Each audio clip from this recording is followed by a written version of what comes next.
Greetings. Welcome to A Crohn's Disease Life. My name is Michael Weiss. I'm the host. The topic for today's show is how to deal with chronic hospitalizations. And what I mean by that is, well, let's use me as an example. I was recently hospitalized for about 2 months in 2 different hospitals. And now, a couple of weeks from now, I have to have surgery at another hospital. So my life's on hold. And there are many people with Crohn's disease or other illnesses who have similar situations. They're in and out of the hospital, and it takes a certain kind of mindset to be able to deal with that. And I'm going to share some thoughts and experiences that may help you deal with that. So anyways, who am I? Well, for those of you who've never watched this video, blog, or podcast before, my name is Michael Weiss. I'm 47. I've had Crohn's disease for approximately 25 years, which means I've been hospitalized a lot, about 150 to 200 times. I've had all sorts of surgeries, maybe 15 major surgeries, a lot of treatments, a lot of medications. I actually wrote a book about my experiences called Confessions of a Professional Hospital Patient. It is a very funny but real account of my experiences. You can purchase it at Amazon, Barnes & Noble, or even at my site, which is hospitalpatient.com. It's a good book that will help not only people with chronic illness, but their loved ones as well. Now, let's get to the topic at hand. First of all, chronic illness. The problem when you have chronic illness is that, let's say, I'll use me as an example. So many people who care about me might say, oh boy, he's got to go for more surgery, another hospitalization, but if anyone can handle it, he can. He's been through so many. And then they don't call, or they just kind of don't show me the kind of support I need. And I don't blame them, because that's a logical explanation. The problem is, as all of you know who unfortunately have chronic illness, is that the opposite is true. You know, the 12th surgery is harder than the first. I'm petrified. I hate going into hospitals. I know what I'm about to experience, so I'm really afraid. And I need support, I need affection. And I think what you need to do, and what I need to do, tell your friends this. Tell them that it's counterintuitive, but even though I'm very experienced at being a patient, I dread this more than most people. I guess sometimes the devil you know is better than the devil you don't, or however that saying goes, but in this case, the devil you know is not so good. Being hospital-based is not so good, so you really need the support. So try to get the people you deal with out of that mindset. You need their support and your help despite being sick for so long. The second point I want to make is that people like us, we get either sad or depressed. Now, I'm not a doctor, and depressed is a very specific mental illness, and I have tremendous respect for it.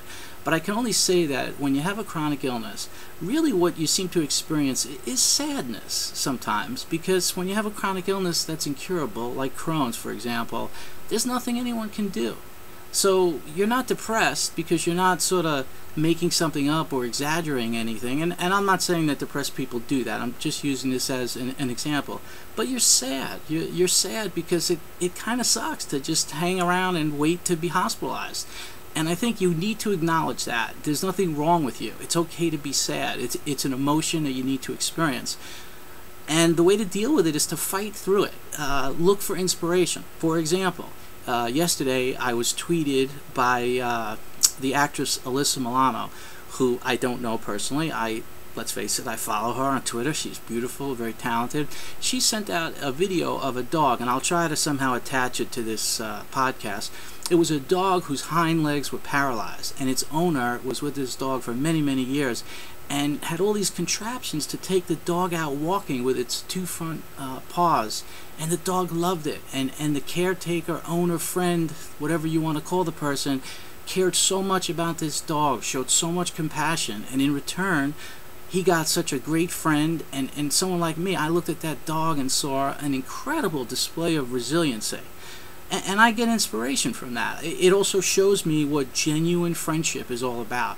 And that's the kind of things that you need to attain with your support system to help you get through periods like this. Just think about that dog. I mean, it doesn't give up. And its owner didn't give up on him. And I think you have to have the same mindset. Now, other people may get inspiration from music or from watching sports. I love NFL football. Sundays are my day. I sort of get involved in the stories behind the story, and I get tremendous inspiration from that. Whatever works. make positive use of this downtime. Reconnect with your friends. If you're a teenager and you're in school, get ahead in school. Read ahead. Do something. Organize your taxes. Just try to look back in your life and say, what did I do during that time period? Learn a skill. Learn about new media. Listen to audiobooks, because it fills the time. It'll get you less sad or less depressed. It's incredibly important. Now, for adults like myself, I just relocated from California back to New Jersey. I want to get to know my friends' kids. I mean, I was away for a while, and I know them all, but I want to see their games. I want to see them play soccer and their dance recitals, and that's what this time is for. So I guess you could kind of look at it like, yeah, it's kind of difficult to wait for hospitalizations, but it's also time that's being given to you to do things that maybe you otherwise wouldn't do. So try to look at it that way. Lastly, I want to say that there's a song by George Harrison called All Things Must Pass, and I always think about it because all things do pass. Now, with chronic illness, you may heal and everything's cool. You may be different. They may amputate, God forbid. They may make you take certain medicine. You may have to be relying on a pump or something, or you may die. I hope that's not the case. But in a couple of months, all things will pass, no matter how bad this time period is. And I think you can't lose sight of that. So what you need to do is think about a sunny Saturday in the future, 3 months down the road. Just fixate on it. Everything's going to be behind you. You're going to have other problems that take over these problems. Think about what you'd want to do and who you'd want to do it with. And try to focus on that. And also, try to use this time to prepare for when all things do pass. And again, no matter whenever you're in a jam and you're waiting to be hospitalized, all things must pass. They will. It's death and taxes, all things must pass. I think that's the other thing that's a surety of life.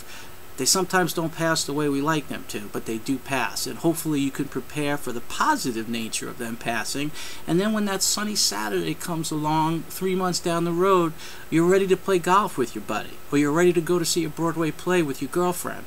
Or you can go see your grandkid. I mean, this is what life is about. You have to make the best use of the time. Now, I sound all positive and great and everything. I'm going through a rough time. But doing these podcasts is therapeutic for me, so that's why I do them. In addition to sharing my experiences, because I want other people to learn from them. So you should find a similar outlet. So I hope this helps. And again, the book is Confessions of a Professional Hospital Patient. You could check it out at hospitalpatient.com. On Twitter, my name is hospitalpatient. And you could always email me at michaelweiss@hospitalpatient.com.